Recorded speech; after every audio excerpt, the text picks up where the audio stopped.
I'm Haven Nash.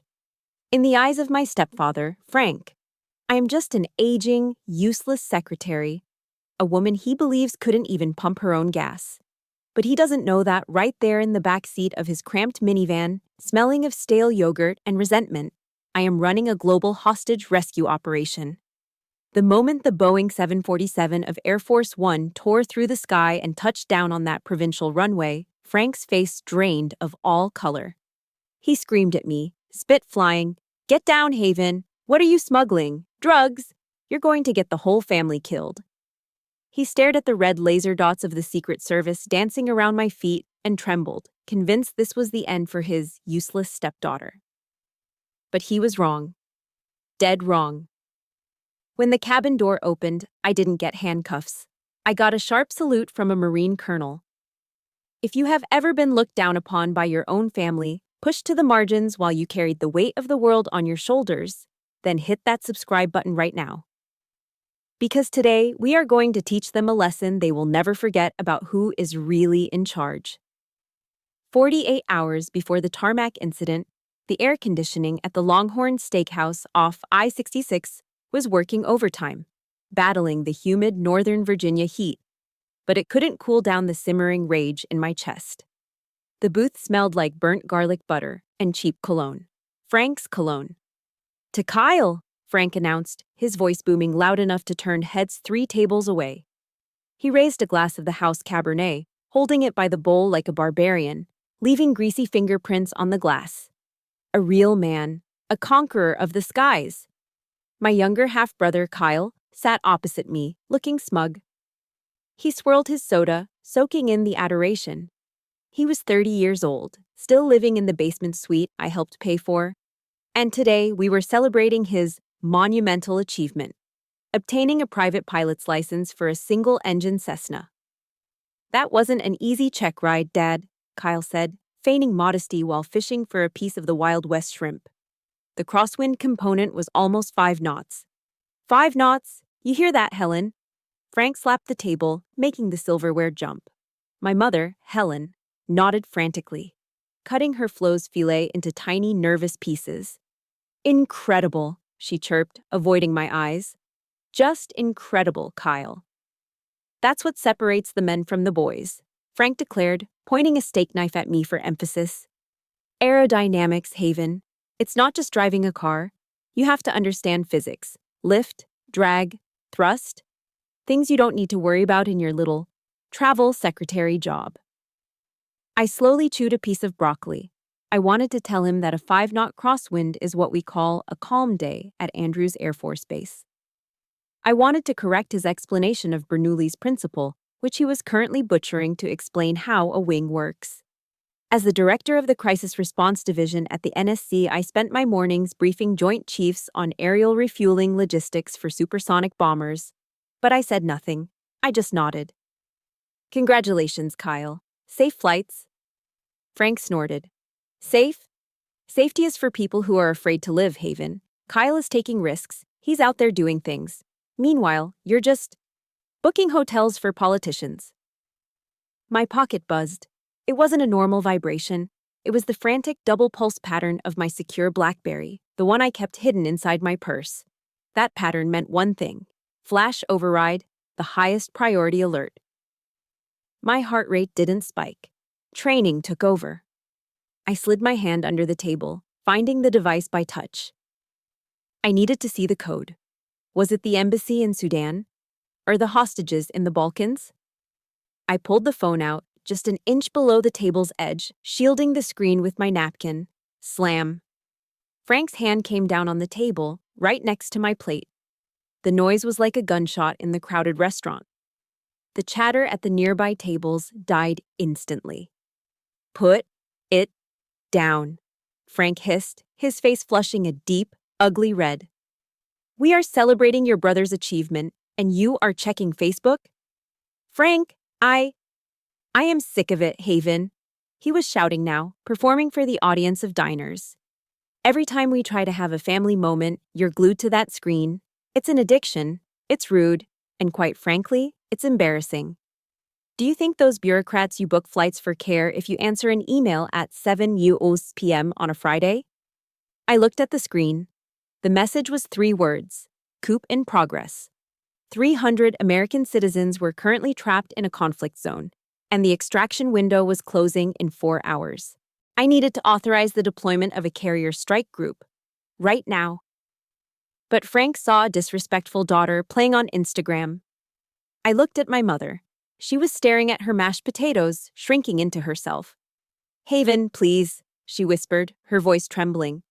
"Just put it away. Listen to your father." Kyle was telling a story. I took a breath. A long, slow inhale through my nose. This is what I did. I de-escalated warlords. I could handle a narcissist in a steakhouse. "You're right, Frank," I said, my voice steady, betraying nothing of the storm inside me. I slid the phone back into my purse, mentally calculating how many minutes I could afford to lose before sneaking to the bathroom. "I apologize. Please, Kyle, tell us more about the Cessna." Frank huffed, satisfied with his victory. He leaned back, the vinyl booth creaking under his weight. "See? Was that so hard? You need to learn some respect. Maybe if you listened more, you'd find a husband instead of marrying your job." The rest of the dinner was a blur of Frank's voice and the metallic taste of adrenaline in my mouth. I nodded at the right times. I smiled when Kyle bragged about landing on a grass strip. Then came the check. The waitress, a tired-looking woman in her 50s, placed the black leather folder in the center of the table. Frank picked it up. He made a show of putting on his reading glasses, scanning the receipt. He frowned, humming and hawing, tapping his finger on the total amount. $185. Not a fortune, but for a retired mid-level manager who spent too much on aviation hobbies, it was a pinch. He sighed loudly, taking off his glasses. He looked at Kyle with pride, then his eyes slid to me with a cold, calculating gleam. "You know," Frank said, tossing the folder onto the table so it slid right in front of my water glass. "This is a big night for the family. And Haven, since you're the only one here with no dependents, no husband, no kids to feed." He grinned. It wasn't a smile, it was a challenge. "Your money is just sitting there gathering dust, isn't it? Why don't you treat your brother? It's the least you can do for missing his graduation ceremony last week." I hadn't missed it. I was in the Situation Room monitoring a drone strike. "Frank, I thought this was your treat," my mother murmured weakly. "Nonsense, Helen," Frank laughed, clapping a heavy hand on Kyle's shoulder. "Haven wants to contribute. She wants to show she cares. Right, Haven?" I looked at the folder. Inside that purse, next to the phone that held the fate of a nation, was my wallet. I made 6 figures. I could buy this restaurant if I wanted to. But that wasn't the point. It was the assumption, the entitlement, the way he relegated me to the role of the family financier while stripping me of any respect. "Of course," I said softly. I reached into my purse, my fingers brushed against the secure phone again. "Coup in progress." I pulled out my card, a heavy black titanium card that Frank wouldn't recognize as exclusive government issue.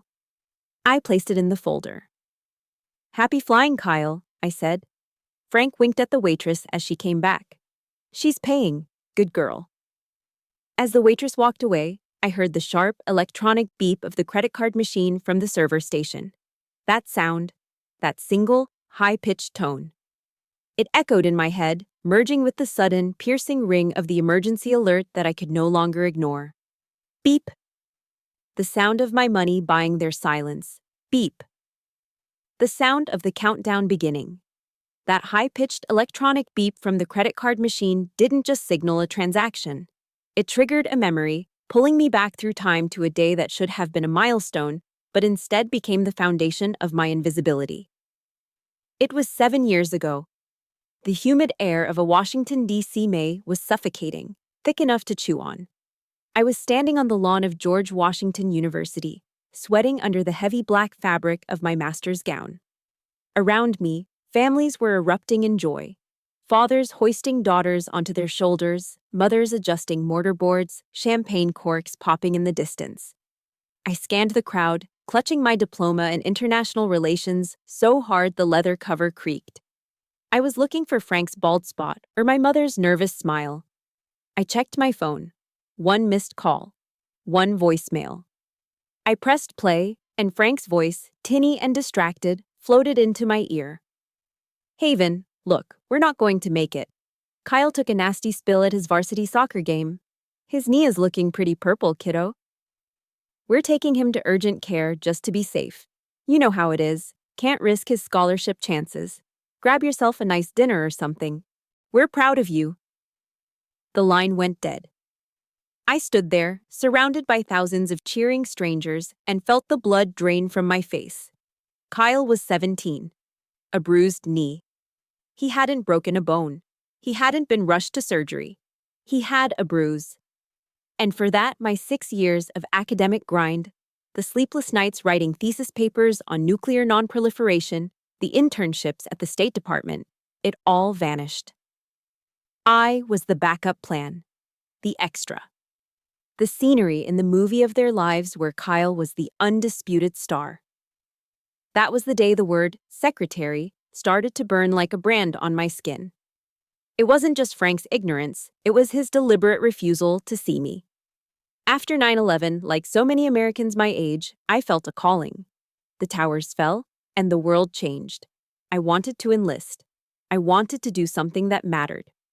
I remembered sitting at the kitchen table, telling Frank I was considering officer candidate school.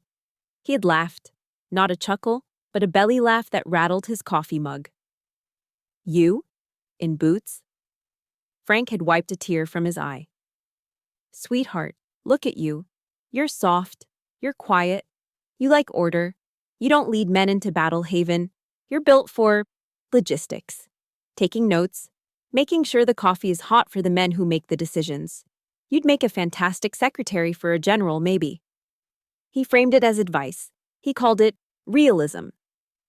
But it was gaslighting, pure and simple. He needed me to be small so he could feel big. He needed me to be the travel secretary because if he acknowledged that I was actually an intelligence analyst coordinating with the Department of Defense, he would have to admit that his stepdaughter had surpassed him in every conceivable metric of success. And then there was the house, the split-level ranch in Fairfax with the manicured lawn that Frank was so proud of. He loved to lecture anyone who would listen at neighborhood barbecues about his financial wizardry. It's all about asset management, he'd say, holding a Bud Light, gesturing to the vinyl siding. I retired early because I know how to make a dollar stretch. The market is for suckers. Real estate is where the smart money lives. He had no idea. 5 years ago, Frank made a series of bad bets on penny stocks he read about in a spam email. They were underwater on the mortgage. The bank was threatening foreclosure. My mother had called me, sobbing, begging me not to tell Frank because it would break his heart. So, I fixed it. Every month, on the 1st, an automatic transfer of $2,000 leaves my account and goes directly to their lender. I labeled it consulting fees in the bank transfer notes, so if Frank ever saw a statement, he wouldn't question it. I saved his house. I saved his pride. And in return, I got to sit at a Longhorn steakhouse and be told I didn't understand the value of a dollar. I know I'm not the only one. If you have ever been the invisible bank for your family, paying the bills, solving the problems, and fixing the messes while they treat you like you're incompetent, please hit that like button right now. And in the comments, just write, I see you. Let's prove to each other that our sacrifices aren't invisible here.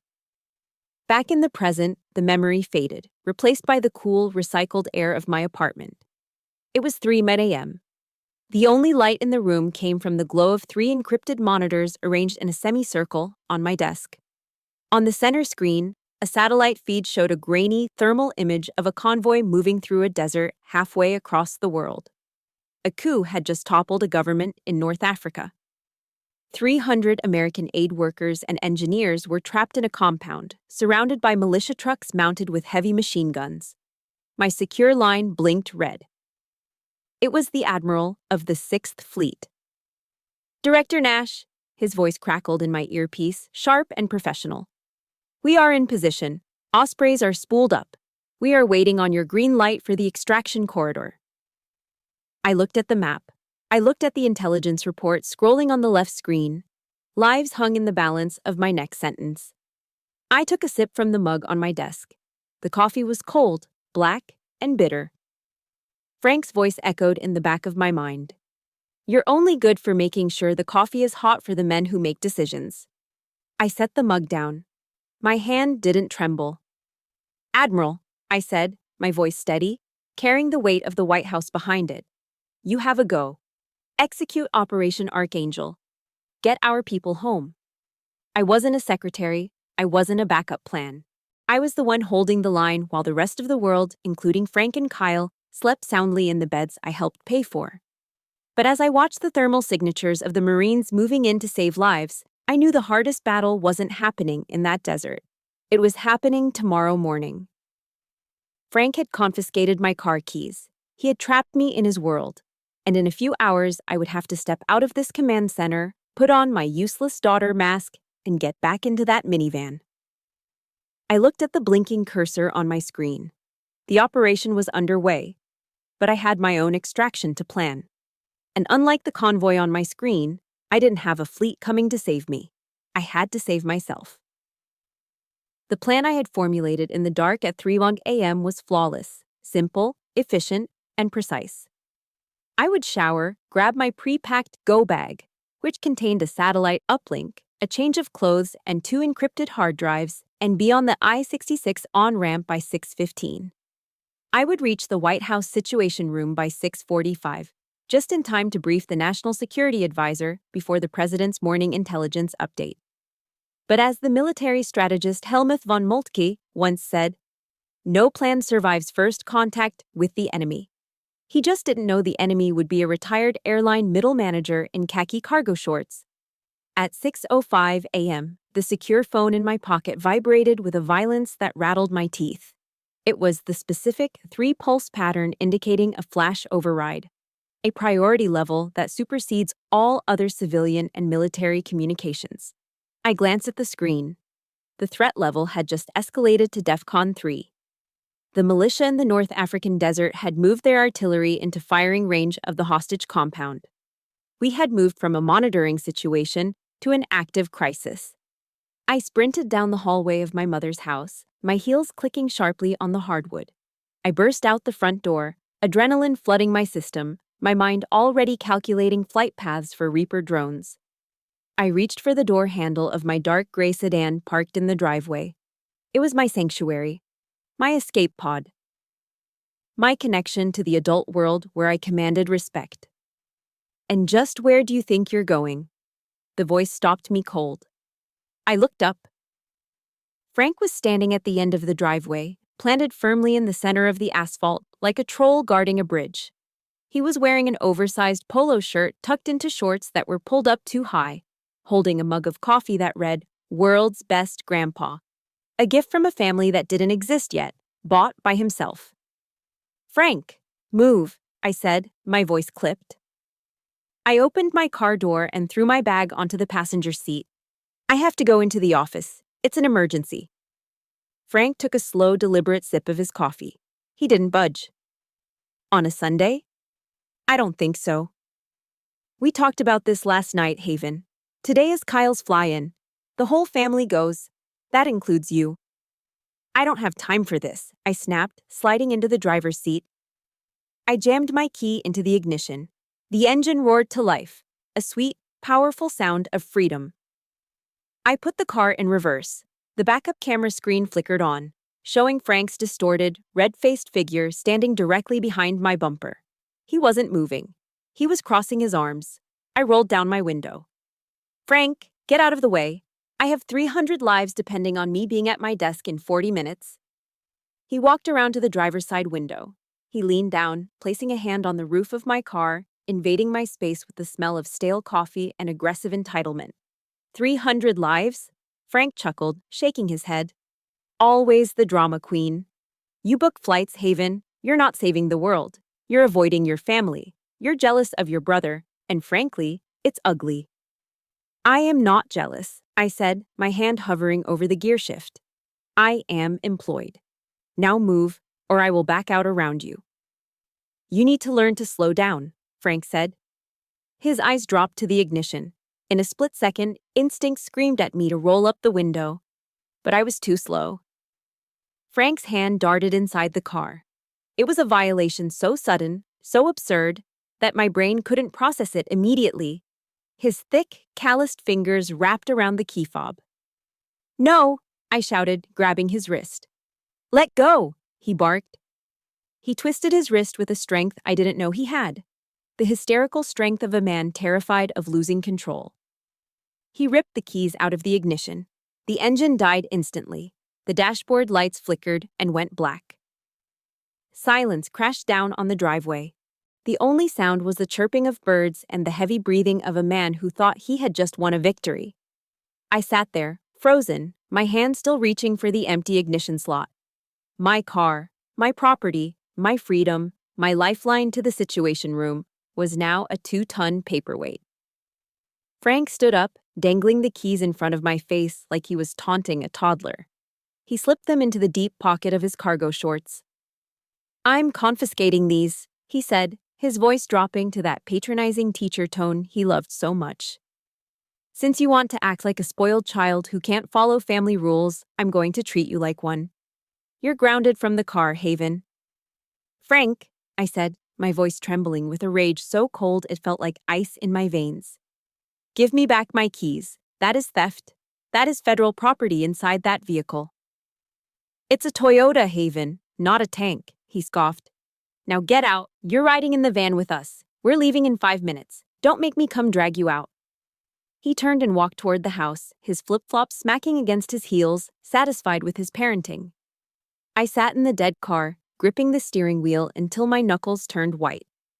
I could call the police. I could call the Secret Service detail assigned to my division.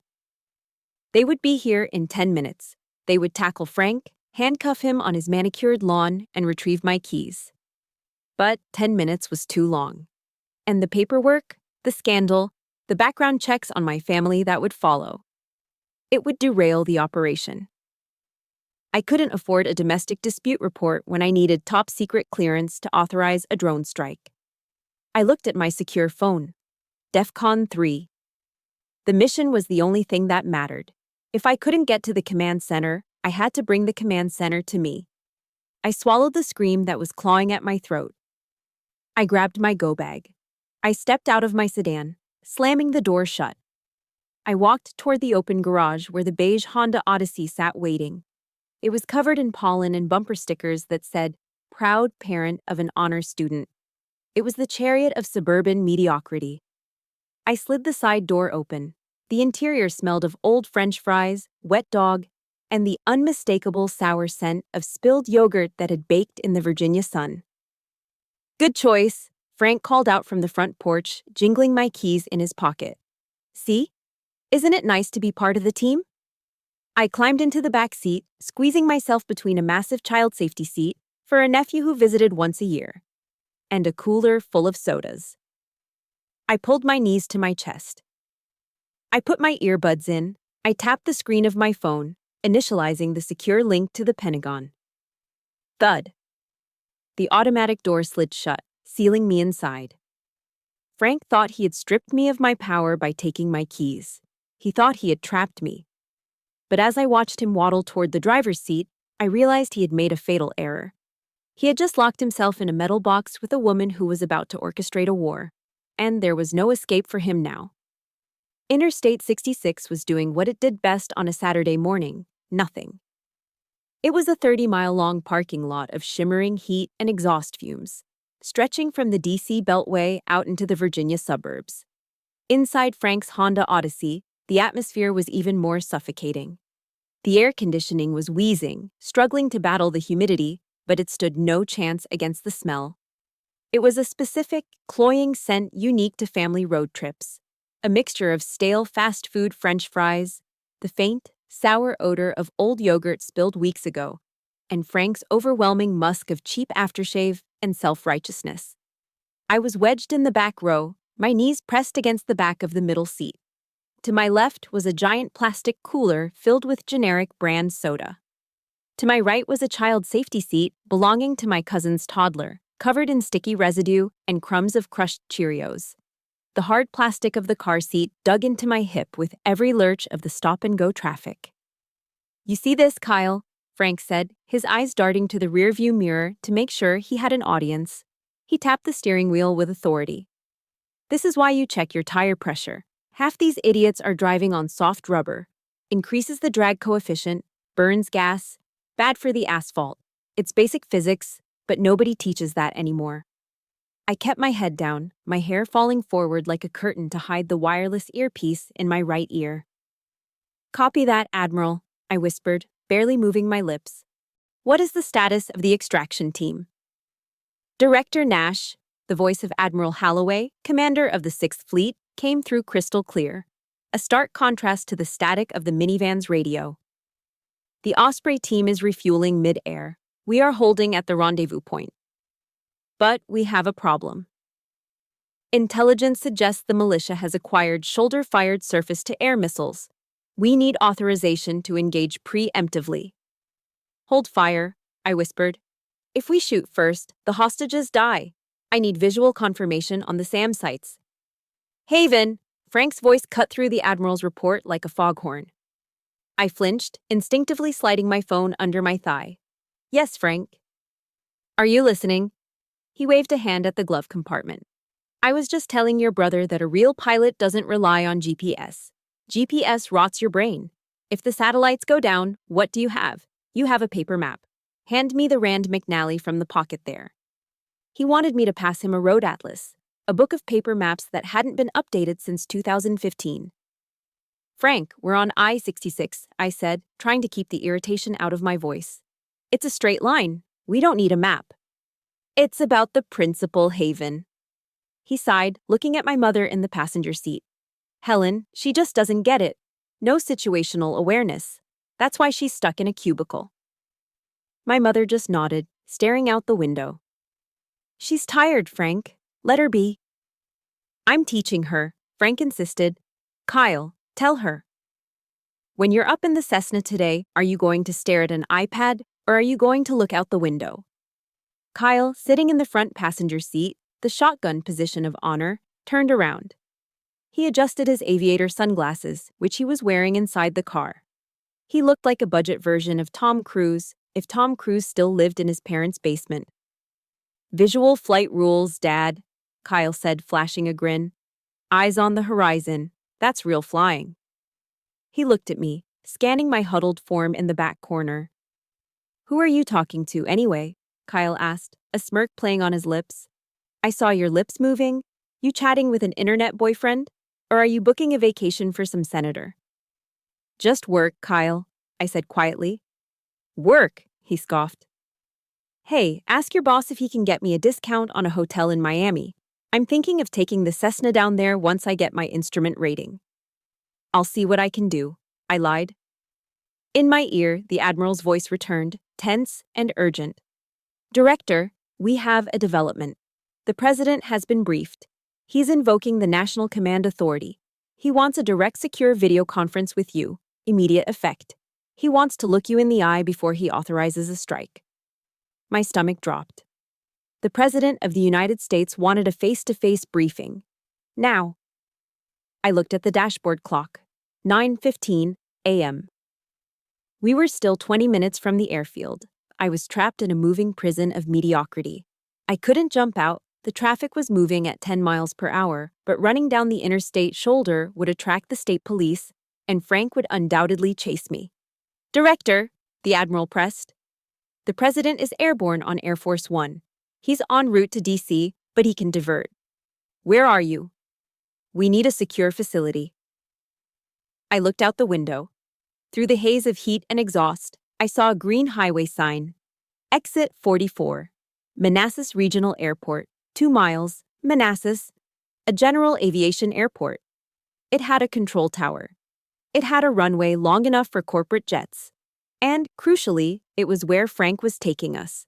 A wild, audacious idea formed in my mind. It was reckless. It was insane. It would blow my cover completely. But I had no choice. The hostages didn't have time for me to be polite. Admiral, I whispered, shielding my mouth with my hand. I am not in a secure facility. I am mobile. But I can secure a landing zone. Say again, Director. I pulled up the encrypted map on my phone. I tapped the location of the small provincial airport we were heading toward. I hit send coordinates. Route the president to these coordinates, I ordered, my voice finding that cold, steel register that terrified my subordinates. Tell the pilot to prepare for a short field landing. It's a 6,000-foot runway. The VC-25 can make it if he dumps fuel. You want to land Air Force One at a regional airstrip in Virginia? The admiral sounded stunned. If the president wants his briefing, that is where I will be, I said. Bring the transport group to me. Copy that, Director. Relaying to the Secret Service now. I exhaled, leaning back against the uncomfortable seat. What are you mumbling about now? Frank called out, eyes back on the mirror. We're almost there. Fix your hair, Haven. You look like a mess. I don't want you embarrassing your brother in front of the other pilots. I'm just checking the weather, Frank, I said. Looks like there might be some heavy traffic in the sky today. Frank laughed, a harsh barking sound. Traffic? At this little airport, it's just us enthusiasts, Haven, real aviators, not those commercial buses you book tickets for. You'll see. It's going to be quiet, peaceful, just Kyle and the open sky. I looked down at my phone. The confirmation code flashed on the screen. Asset inbound, ETA, 15 minutes. You're right, Frank, I said, a small, dangerous smile touching my lips for the first time that morning. It's going to be a day to remember. He had absolutely no idea. He thought he was driving the master of the house to his kingdom.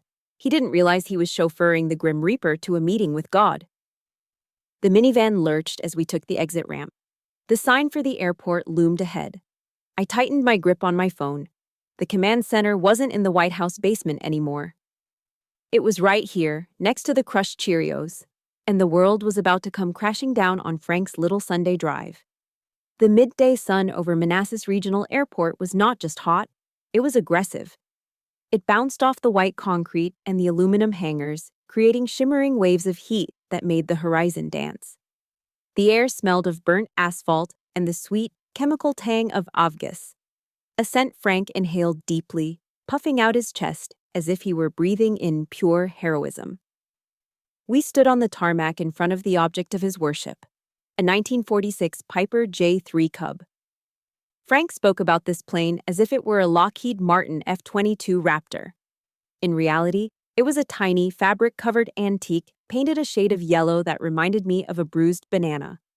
It had a top speed that could be rivaled by a determined Toyota Camry on the interstate, and it looked like a strong gust of wind might fold it in half. Look at her, Haven, Frank said, placing a reverent hand on the propeller. This is aviation. Pure and simple. No computers, no government tracking, just man and machine. He turned to a young line technician, a kid barely out of high school who was trying to fuel a sleek corporate jet nearby. Hey, son, Frank shouted, waving his arms. You're grounding that too close to the intake. You want to blow us all to kingdom come? Watch your static discharge. The kid rolled his eyes, muttered something under his breath, and continued his work. Frank turned back to us, shaking his head. Amateurs. The whole industry's going to hell. Nobody respects the physics anymore. I stood a few feet back, clutching my purse against my chest. My phone was vibrating rhythmically against my ribs. A silent countdown. 10 minutes. Haven, don't just stand there like a statue, Frank barked, wiping sweat from his forehead with the back of his hand. Make yourself useful. Your brother is about to undertake a serious flight. He needs hydration. Run into the FBO and get him a Dr. Pepper, and get your mother a Diet Coke. Chop chop. Do you want anything, Frank? I asked, my voice flat. I don't need anything but the wind in my hair, he said dramatically. Go. I walked across the baking tarmac toward the fixed-base operator building. Inside, the air conditioning was a blessing. I walked past the lounge where real pilots, men and women in crisp uniforms flying Gulfstreams and Learjets, were checking weather radars. They glanced at me, the woman in the sensible blouse and slacks, assuming I was a lost passenger. I stood in front of the vending machine, feeding quarters into the slot. Clink, clink, clink. It was surreal. I was the woman who had just authorized a cryptographic key change for the entire Sixth Fleet, and here I was, fishing for loose change to buy a soda for a 30-year-old man who thought flying a kite with an engine made him Chuck Yeager. I grabbed the cold cans, Dr. Pepper, Diet Coke. The condensation dripped onto my hand. When I returned to the plane, Kyle was already in the cockpit, or rather the front seat of the fabric kite. He was wearing his aviator sunglasses and checking his wrist, looking at a watch that was far too expensive for someone unemployed. "Thanks, sis," Kyle said, taking the soda without looking at me. He cracked it open, taking a long swig. "Man, the density altitude is high today. Going to be a tricky climb out." "You'll handle it," Frank said, beaming. He looked at me and pointed to a large golf umbrella lying on the ground. "Haven, open that up and hold it over the cockpit. The sun is heating up the instrument panel. We can't have the gauges drifting." "You want me to hold the umbrella?" I asked. "Yes, hold the umbrella," Frank snapped. "Protect the equipment. God, do I have to explain everything? Stand there. No, further back. You're blocking the airflow to the intake." I stepped back, hoisting the heavy umbrella over Kyle's head like a servant attending to a pharaoh. My arm ached. The heat radiated up through the soles of my shoes. "Pre-flight check," Kyle announced, his voice dropping an octave to sound deeper. "Altimeter set, magnetos off, throttle cracked." Frank pulled a bulky black handheld radio scanner from his belt loop.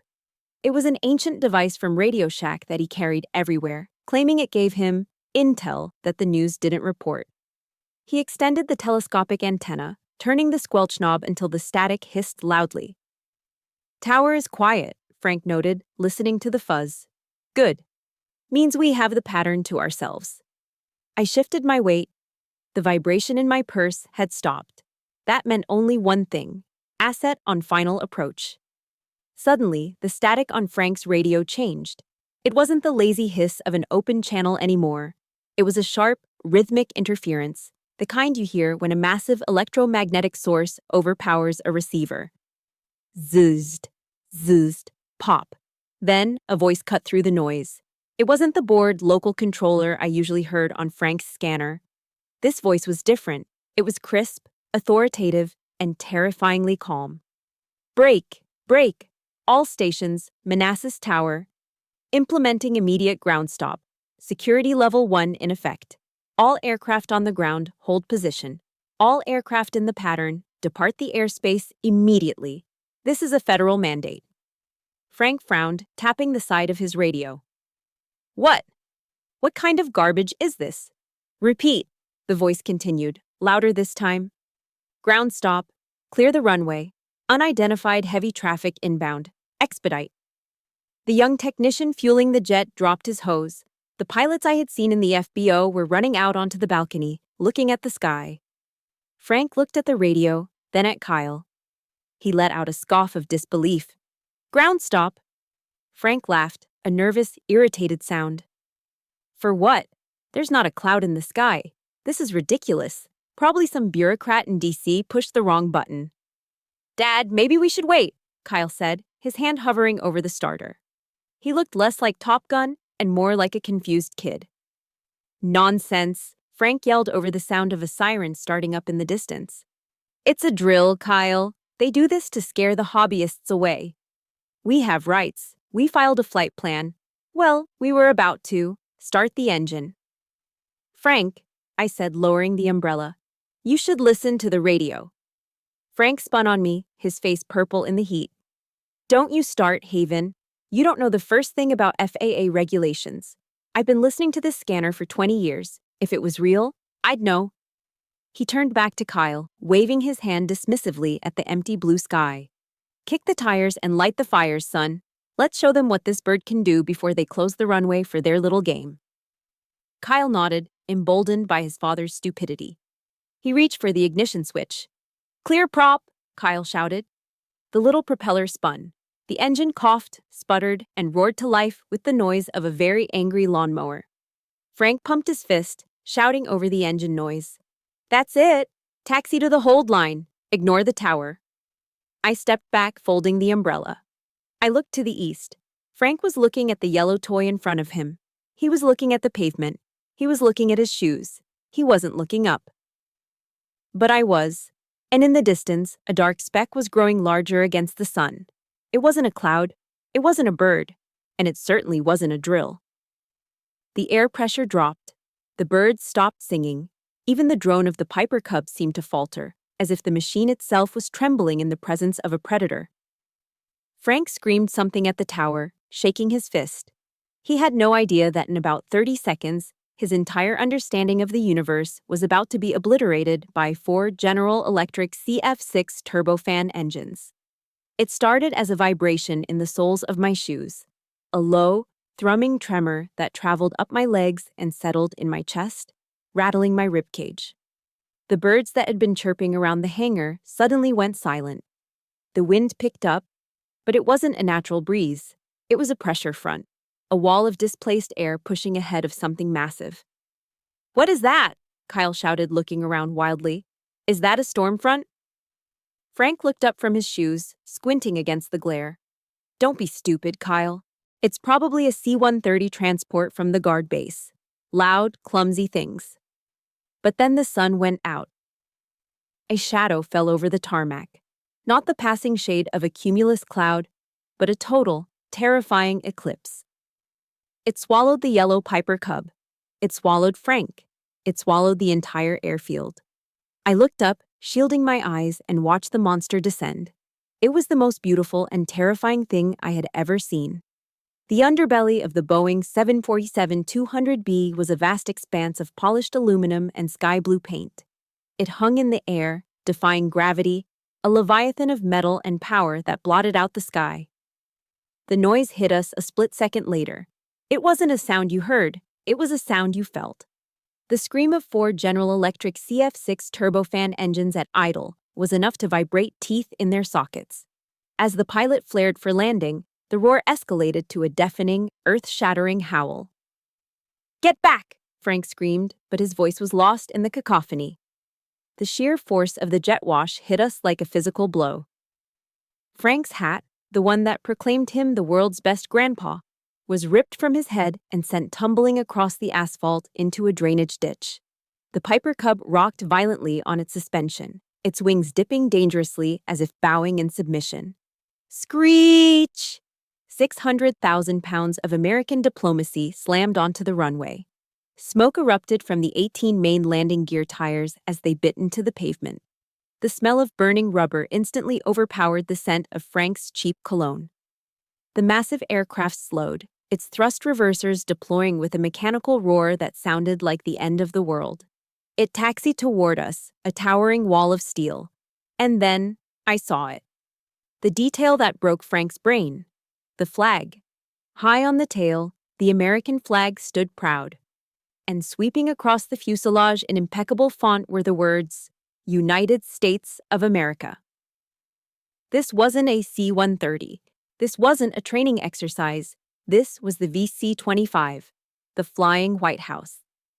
The aircraft came to a halt less than 100 yards from where we stood. The engine spooled down to a high-pitched whine, but the silence that followed was even heavier. I looked at Frank. He wasn't looking at the plane with awe. He was looking at it with sheer, unadulterated terror. His face had drained of all color, leaving his skin the shade of wet ash. His eyes were wide, darting back and forth like a trapped animal. He collapsed. Frank's knees gave out, and he hit the tarmac hard. He scrambled backward on his hands and butt, trying to put distance between himself and the aircraft. "Haven!" he shrieked, his voice cracking. He lunged out and grabbed my ankle, his fingernails digging into my skin through my pant leg. Get down, you idiot!" "Frank, let go," I said, my voice calm amidst the chaos. "What did you do?" he screamed, spit flying from his lips. "Why are they here? Is this the FBI? Are you smuggling drugs?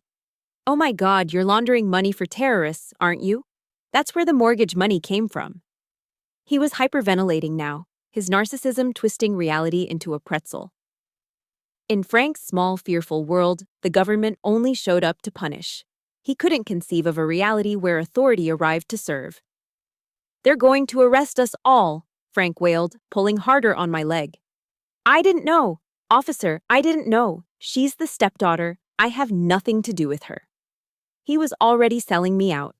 The engines hadn't even stopped spinning, and he was already offering me up as a sacrifice to save his own skin. Kyle was no better. He was standing behind the wing of his Piper Cub, hands raised in the air as if surrendering to an invisible army, a wet stain spreading rapidly across the front of his khaki shorts. Suddenly, the tarmac was swarmed. Black SUVs with flashing lights tore around the corner of the hangar, screeching to a halt between us and the plane. Men in dark suits poured out, Secret Service agents. They moved with fluid, lethal precision, forming a perimeter. Frank saw the red laser dots from the counter-assault team dancing on the pavement near his feet. He curled into a fetal position, covering his head with his hands. "Don't shoot. I'm a patriot. I pay my taxes. It's her. Take her." I looked down at the man groveling at my feet. This was the man who had lectured me on leadership over a steak dinner. This was the man who had confiscated my car keys to teach me a lesson. This was the man who had spent 20 years telling me I was small, weak, and fit only for secretarial work. And now, he was sobbing into the asphalt because a plane landed. This is the moment. If you have ever seen a bully crumble the second they lost control, if you have ever watched a narcissist turn into a coward when faced with real power, hit that like button right now. And in the comments, I want you to write one word: karma.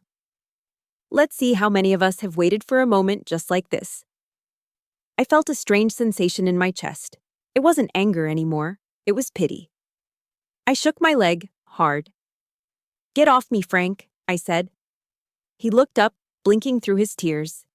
"Haven, stay down, you'll get us killed." "No, Frank," I said, my voice cutting through the humid air like a blade. "I won't." I kicked his hand away from my ankle.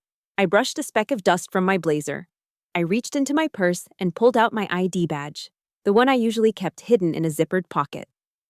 I clipped it onto my lapel.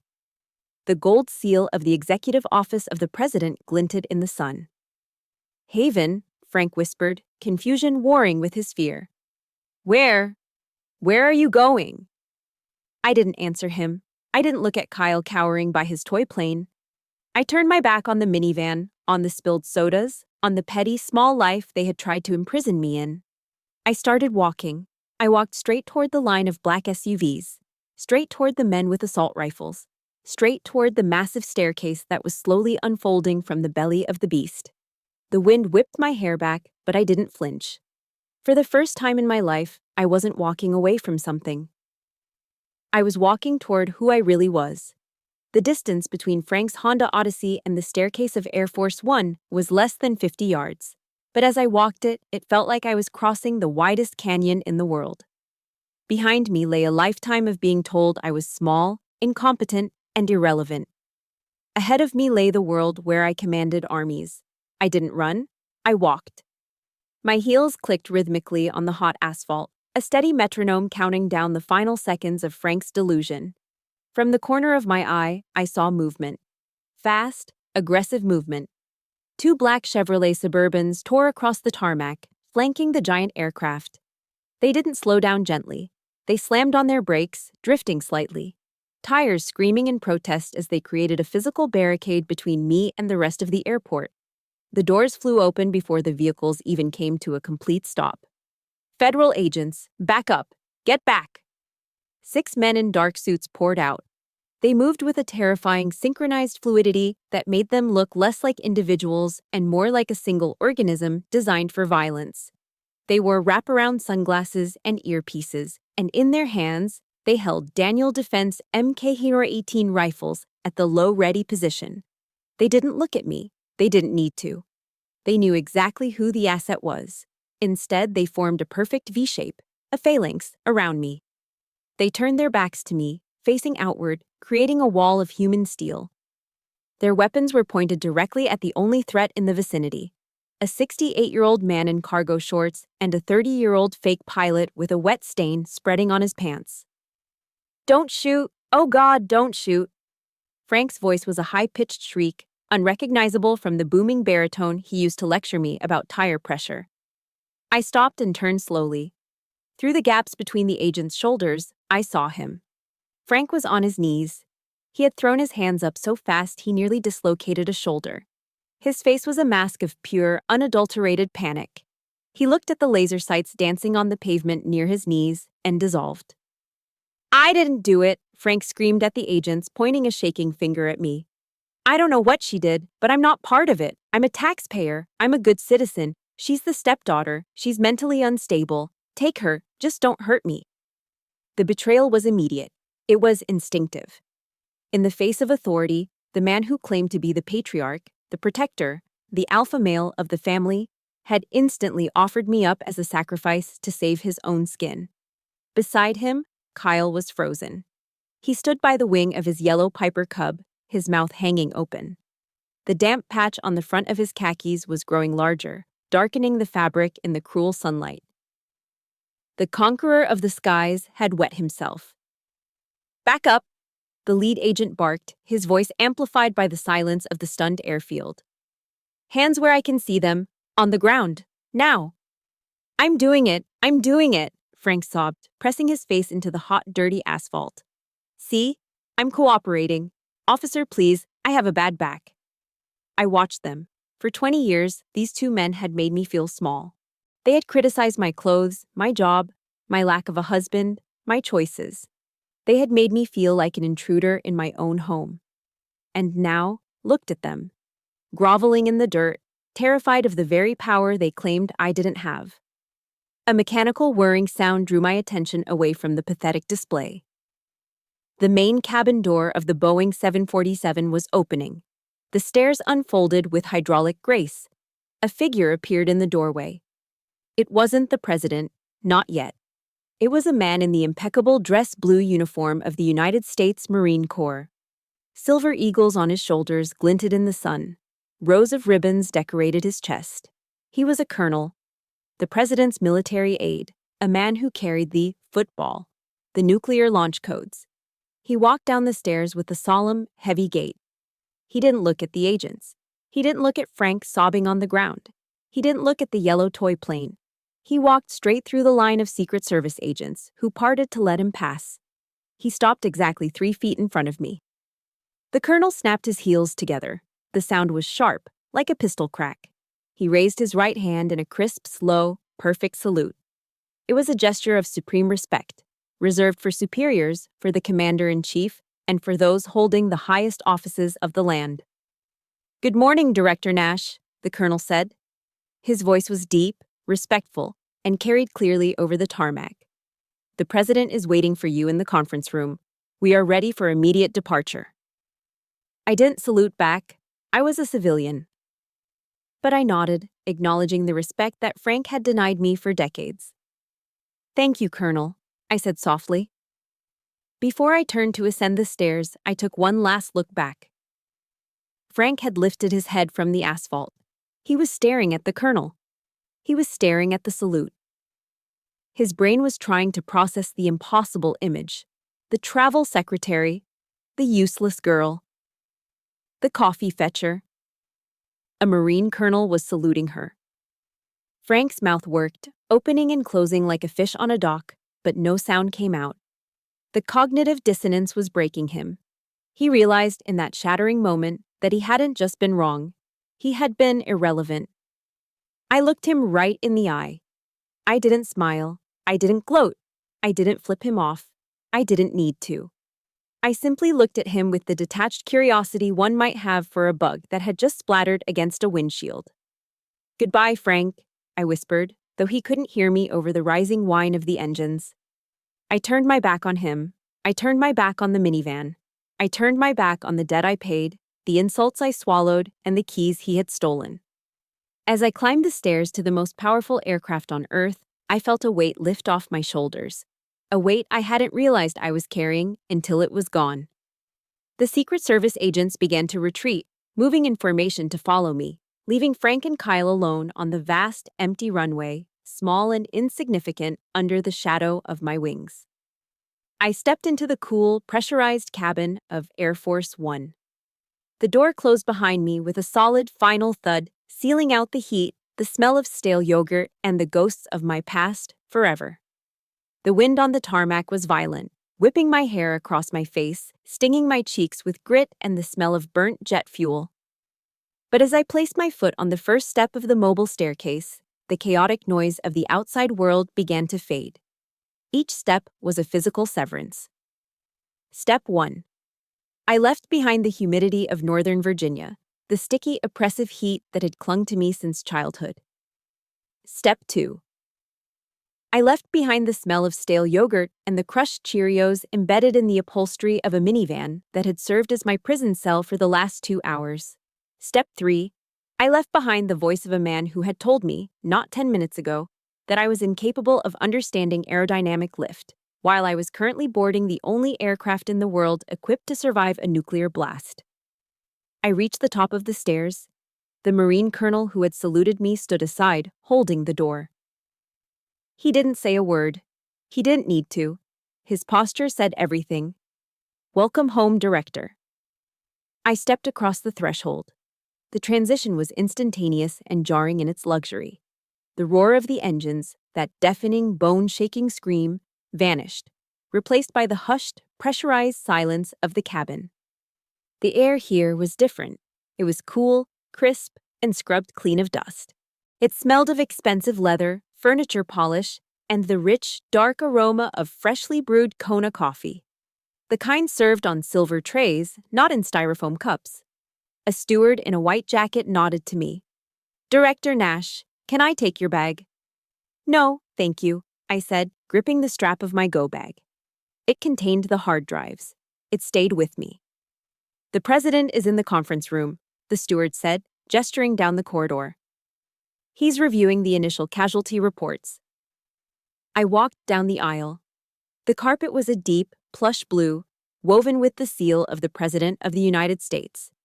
To my left, the communications center was buzzing with quiet efficiency. Military aides talking in low voices into secure handsets, typing on laptops that controlled the movements of fleets and armies. This was power. Frank's power was loud. It was shouting at a waitress in a steakhouse. It was confiscating car keys. It was bullying a teenage boy into flying a kite with an engine. Real power was silent. Real power didn't need to shout. It hummed. I reached the door of the conference room. It was open. The President of the United States was sitting at the head of a long, mahogany table. He was in his shirt sleeves, his tie loosened slightly, reading glasses perched on the end of his nose. He was studying a topographic map of the North African desert spread out before him. He looked up as I entered. He looked tired, the heavy burdened fatigue of a man who carries the lives of millions in his pocket. But his eyes were sharp. Haven, he said, removing his glasses. He didn't stand on ceremony. We had worked together through 2 hurricanes and a diplomatic crisis in the South China Sea. He knew I didn't care for pleasantries when the clock was ticking. I apologized for the dramatic pickup. The Secret Service wasn't thrilled about landing a 747 on a strip designed for Cessnas, but I told them you don't send coordinates unless it's the only option. It was the only option, Mr. President, I said, placing my bag on the table and pulling out the encrypted drives. My transport was compromised. Compromised? He raised an eyebrow. I thought you had a secure detail. Domestic logistical failure, sir, I said. It won't happen again. The president nodded, accepting the vagueness. He reached for the coffee pot on the table and poured a cup. He pushed it toward me. Black. Just how I took it. Sit, he said. Walk me through the extraction. The Admiral says you want to use the chaotic weather patterns as cover for the Ospreys. It's risky. It's calculated risk, sir, I began, opening my laptop. The sandstorm will blind their radar, but our thermal imaging will cut right through it. If we wait for clear skies, they'll execute the hostages. The president took a sip of his coffee, his eyes drifting to the window on his left. The heavy curtains were pulled back, offering a view of the tarmac below. He paused. He leaned forward slightly, squinting through the thick, bulletproof glass. Director, he said slowly, the Secret Service seems to be having a situation down there. I froze. My fingers hovered over the keyboard. Sir? Down there, the president pointed. Near that yellow rig thing. Is that a plane? There are 2 individuals. One appears to be on the ground, being restrained. The other is crying. They're shouting something at the agents. I didn't want to look. I wanted to focus on the map. I wanted to focus on the hostages in the desert. But the president turned to me, his expression shifting from commander-in-chief to human curiosity. "They look frantic," he noted. "And judging by where we landed, they were standing right next to you. Do they know you, Haven?" The cabin was silent. The only sound was the faint hum of the avionics cooling fans. I stood up and walked to the window. I looked down. From this height, Frank was small. He was on his knees, his hands cuffed behind his back. Standard procedure for anyone who rushes a presidential motorcade. He was writhing, his face contorted in a scream I couldn't hear. Kyle was slumped against the wheel of his Piper Cub, head in his hands, defeated. They looked like what they were, small men who had spent their lives trying to make themselves feel big by shrinking everyone around them. The president watched me. He was giving me an opening. He was the most powerful man on the planet. If I said the word, he could make a call. He could have the agents release them. He could have someone explain to Frank that he was wrong. He could grant them a moment of grace. "Do you want me to have an agent go down there?" the president asked softly. "If they are family, we can facilitate a resolution. Make sure they aren't detained." I looked at Frank one last time. I remembered the car keys. I remembered the graduation he missed. I remembered the secretary comments. I remembered the check at the steakhouse. I looked at the president. "No, Mr. President," I said, my voice steady, cool, and utterly devoid of emotion. "No." "They aren't a security threat," I said, turning away from the window and walking back to the table. I sat down and opened the file on the hostages. "And they aren't family. Who are they then?" I looked at the digital map of the world, a world where I made decisions that mattered. "Just civilians, sir," I said. "Curious civilians who got too close to the operation. The agents will handle them." The president studied my face for a second, searching for a crack in the armor. He didn't find one. He nodded, respecting the boundary. "Very well," he said. "Let's get to work." "What's the timeline on the drone strike?" 3 minutes to intercept," I replied. "Pilot." The president pressed the intercom button on the table. "We are clear. Get us wheels up. Let's go to Washington." "Copy that, Mr. President," the pilot's voice crackled. "Prepare for departure." The massive engines roared to life, a deep, powerful vibration that signaled the start of a journey. I didn't look out the window again as the plane began to taxi. I drank the coffee. It was hot, strong, and perfect. I had left the minivan behind. I had left the girl who needed approval behind. I was in the sky now, and for the first time in my life, the air was clear. The Eisenhower Executive Office building has a specific smell. It's a mixture of old paper, floor wax, and the heavy, dusty scent of history. It is a silence so profound that you can hear the hum of the servers 3 floors down. It had been 7 days since Manassas. 7 days since I walked up the stairs of Air Force One and left my former life baking on the asphalt. I sat at my desk, my real desk. It was a massive piece of mahogany that had supposedly been used by a Secretary of War in the 1940s. Behind me, the window offered a view of the Washington Monument, standing stark and white against a gray sky. On the wall, the digital clock ticked in Zulu time, synchronizing the movements of fleets across the globe. My secure line was quiet. The crisis in North Africa was over. The hostages were home. The world was safe. But inside my top desk drawer, buried under a stack of classified briefings, my old personal iPhone was vibrating. I hadn't looked at it in a week. I had left it turned off, enjoying the peace. But today I needed to close the loop. I needed to confirm the intel report on the people I used to call family. I opened the drawer. The screen lit up, harsh and artificial in the dim office. 15 missed calls, 7 text messages, 1 new voicemail. All from Dad Frank. I stared at the name. It didn't evoke fear anymore. It didn't evoke anger. It just looked like a typo, a mistake in the code. I picked up the phone. It felt light, flimsy, like a toy compared to the heavy encrypted devices I used for work. I pressed the speaker button. Frank's voice filled the room, booming and distorted, as if he were shouting directly into the microphone while driving that damn minivan. Haven, sweetheart, it's Dad. The tone was jarring. It was high-pitched, jovial, dripping with a sugary, fake enthusiasm that made my stomach turn. It was the voice he used when he was trying to charm a waitress into giving him a free refill. My God, kiddo, you really had us going. I mean, wow. Secret Service? The President? You are a sly one, aren't you? Keeping all that under your hat. We were just telling the Millers next door. You know Bob Miller, the guy with the lawn tractor? We told him, yep, that's our Haven. We always knew she was destined for greatness. We just had to be tough on her to bring it out. I leaned back in my chair, steepling my fingers. The audacity was breathtaking. He was rewriting history in real time. He was taking credit for my success. The abuse, the insults, the secretary comments, in his twisted mind that was just tough love designed to build my character. The voice on the recording dropped lower, becoming conspiratorial. This was the pivot. This was the real reason for the call. Anyway, listen, honey, we need to talk. Things are... Well, the town is buzzing. Everyone wants to know you. And Kyle, look, your brother is going through a tough time.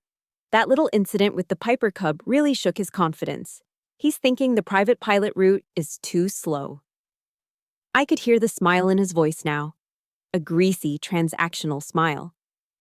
I was thinking, since you're basically running the White House now, what if you made a call to the Air Force Academy? Get him a slot. Skip the congressional nomination nonsense. Just get him in. He's got the genes for it, Haven. He just needs a leg up. You know how it is. Family helps family. We're so proud of you, superstar. Call me back ASAP. Mom is making pot roast. Click. The silence rushed back into the room, but it felt different now. It was cleaner. I sat there, dissecting the message like an intercepted enemy transmission. He didn't apologize. Not once. He didn't mention confiscating my car keys. He didn't mention leaving me stranded on the tarmac. He didn't ask how I was. He didn't ask if I was safe. He saw my power, and his first instinct wasn't respect. It was extraction. He saw me as a resource. I was no longer the useless daughter. I was the golden goose. He wanted me to corrupt a federal institution, to bypass the rigorous standards of the Air Force Academy, standards I respected deeply, just to give his lazy, incompetent son a shortcut to glory. He thought he could just hit the reset button. He thought that by calling me superstar, he could erase 20 years of calling me nothing. It was pathological. It was narcissism in its purest, most malignant form. I looked at the phone. For years, I'd held onto it, waiting for an apology, waiting for them to say, "We see you, we love you." But that message was never going to come. Because you cannot get blood from a stone, and you cannot get love from a parasite. I didn't feel sad. I felt a profound sense of professional clarity. The asset was compromised. The relationship was a liability. My thumb hovered over the screen. I didn't just delete the voicemail. I tapped the share icon. I sent the audio file to a secure cloud folder labeled Legal Harassment Evidence. If Frank ever tried to show up at my workplace, if he ever tried to sell a story to the press about how I abandoned them, I would have his voice, in his own words, trying to solicit a federal favor. Then I went to the contact list. Frank Nash. I scrolled down to the bottom. The red text stared back at me. Block this caller. I pressed it. A pop-up asked me to confirm. Block contact. Next. Helen Nash. My mother. The woman who watched him take my keys and said nothing. The woman who ate the steak I paid for while I was being insulted. Block this caller. Block contact. Next. Kyle Nash. The golden child. The fake pilot. Block this caller. Block contact.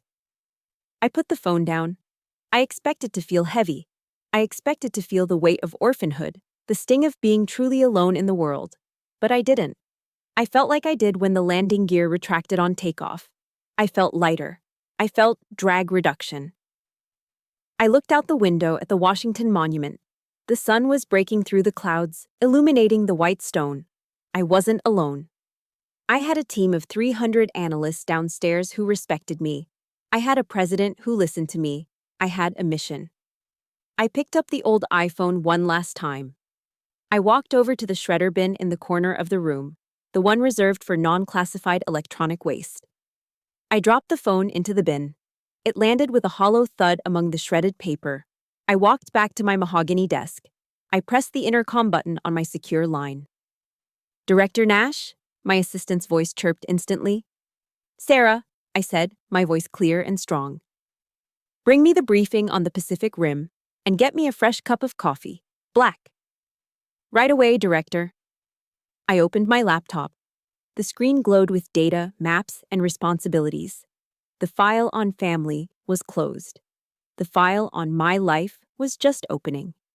And for the first time, I was the only one with the edit access. The colonnade of the White House is perhaps the most deceptive strip of pavement in America. To the tourists peering through the iron fences on Pennsylvania Avenue, it looks like just a walkway. A simple, open-air corridor supported by white pillars that connects the residence to the West Wing. But when you walk it, really walk it, you feel the weight of the ghosts who have paced these stones before you. Decisions that changed the course of history were made in the space between these columns. Wars were ended. Treaties were conceived. And today, for the first time in my life, I wasn't walking it as a staffer, or a fixer, or a shadow. I was walking it as a free woman. It was late afternoon. The DC sky was a piercing, impossible blue, scrubbed clean by the winds that had swept through the Capitol earlier that morning. To my left, the rose garden was in full bloom. The air didn't smell of exhaust fumes or stale yogurt or the cheap air freshener Frank used to mask the scent of his own failures. It smelled of damp earth, heritage roses, and freshly cut grass. I stopped near a white iceberg rose bush. I reached out, brushing my fingers against a petal. It was soft, but the thorns beneath were sharp. It made me think of Frank. For 20 years, Frank had tried to prune me. He had tried to clip my branches, stunt my growth, and keep me contained in the small dark pot of his own insecurities. He had told me I was weak. He had told me I was just a secretary. He had confiscated my keys to keep me grounded, literally and metaphorically.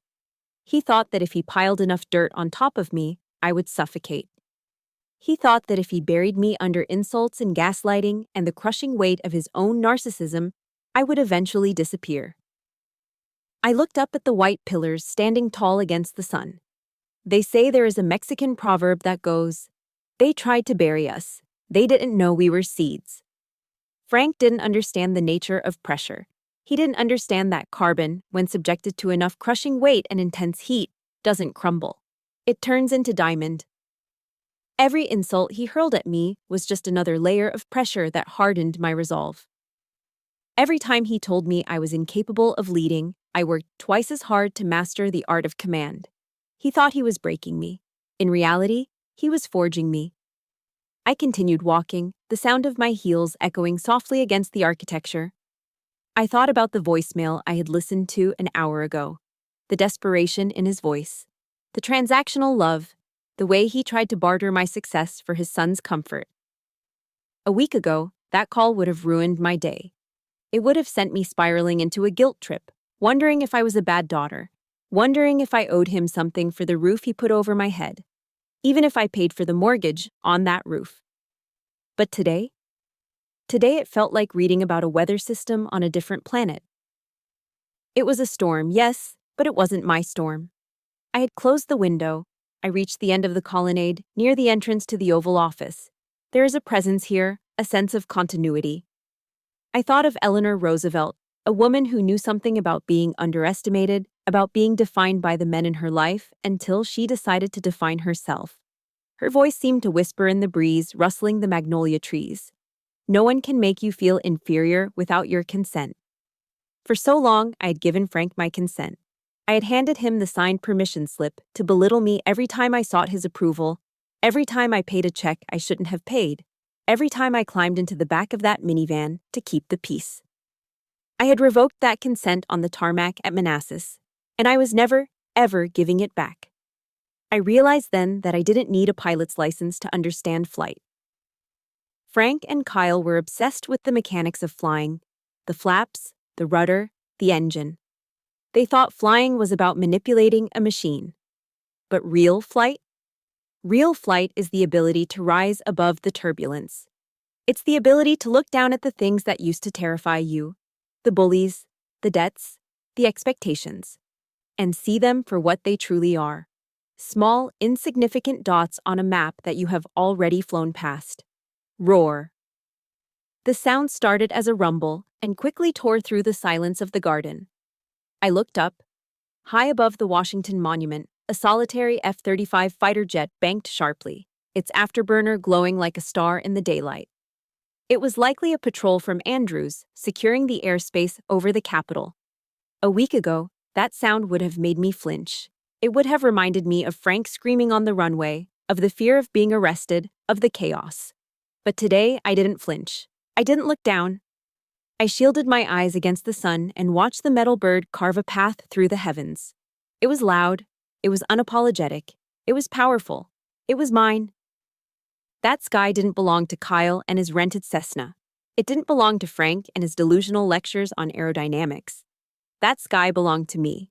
It belonged to the people who did the work, who made the hard calls, who stood in the fire and didn't burn. A smile touched my lips, a genuine, unburdened smile that reached all the way to my eyes. I looked down at my chest.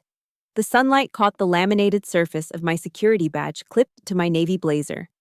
It didn't say Frank's stepdaughter. It didn't say Kyle's sister. It didn't say travel secretary. It read in bold black letters, Haven Nash, Director, National Security Council. I adjusted the badge, making sure it was straight. I smoothed the lapel of my jacket.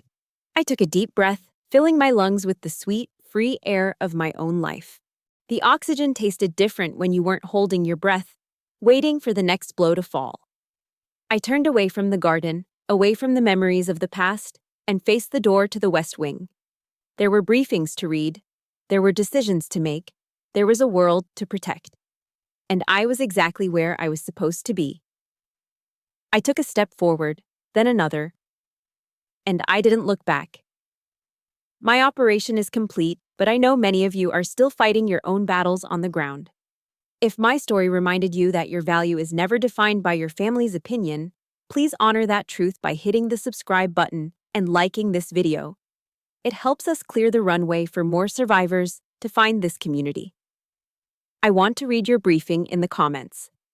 What is the one boundary you need to set today to reclaim your peace? Share it below. Let's build our own command center right here. Until next time, remember, keep your eyes on the horizon.